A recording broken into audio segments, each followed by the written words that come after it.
Hello students, welcome back to our YouTube channel. तो student, आज हम आपको एक विशेष टॉपिक पर लेके आए हैं। जो आज का हमारा टॉपिक है संविधान के प्रमुख संशोधन। तो इस टॉपिक पे जाने से पहले हमें सबसे पहले समझना होगा संविधान संशोधन किसे कहते हैं।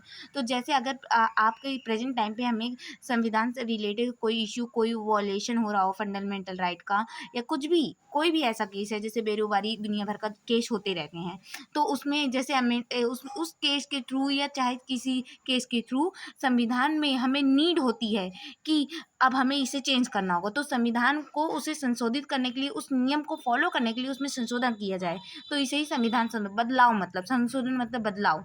तो अब संविधान संशोधन उसे कहते हैं। तो संविधान संशोधन के लिए हमें 3 प्रक्रिया होती है। जैसे भारत में संविधान के कुल 3 तरह से संशोधित किया जा सकता है।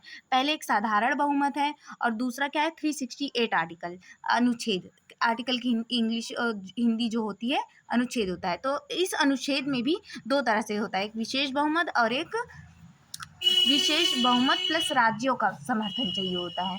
तो अगर इसके बारे में हम अगर बताने लगे तो ये तो बहुत डिफ़िकल्ट तो होता ही होता है समझने में और समझाने में भी, जैसे आप कह सकते हैं।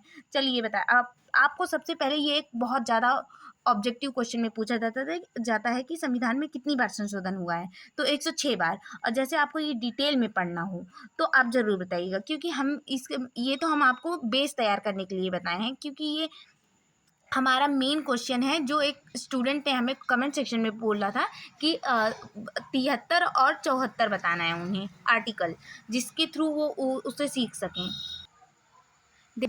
देखिए गाइस, अब आप एक बार इसे स्क्रीनशॉट ले लीजिए। देखिए, अब हमारा मेन टॉपिक ये रहा है। तो स्टूडेंट्स ने इनको ये चाहिए था। तो देखिए, 73वां संविधान संशोधन 1992 में लागू हुआ था। तो ये संशोधित किया गया था, लागू भी नहीं हुआ था, सॉरी इसके लिए। तो देखिए, ये पंचायती राज संस्थाओं को संवैधानिक दर्जा दिया गया था। तो पहले ये कहाँ पे स्टार्ट किया गया था? ये स्टार्ट किया गया था मध्य प्रदेश से, इसकी शुरुआत की गई थी। और आपके लिए क्वेश्चन है कि पंचायती राज दिवस कब मनाया जाता है, ये कमेंट सेक्शन में ज़रूर बताइएगा। और ये देखिए, इसमें इसका ये मैं ऑब्जेक्टिव लेवल पे बता रही हूँ, ये इम्पॉर्टेंट है, ठीक है। भारतीय संविधान में पंचायती राज संस्थाओं और उनमें संबंधित प्रावधानों को मान्यता देने के लिए एक नया सेक्शन भी जोड़ा गया है। 9 सेक्शन, भाग 9 उसका नाम है, और 11वीं अनुसूची जोड़ी गई थी। अब यहाँ पे अगर अनुसूची पढ़ाई जाएगी, अगर अनुसूची के लिए आपको वीडियोस चाहिए, पहले हमारे संविधान में 8 अनुसूची थी, फिर ऐसे ही संशोधन करते करते अभी 12 अनुसूची देखने मिलेगा। के तहत ज़्यादा ही बड़ी-बड़ी इस नहीं है। 73वां संविधान संशोधन अधिनियम 1992, यही याद रखना है कि इसमें पंचायती राज दर्जा मिला गया था, और इसकी शुरुआत जो थी एमपी से हुई थी। और इसमें भाग 9 जोड़ा गया था और 11वीं अनुसूची जोड़ी गई थी इस संशोधन के तहत।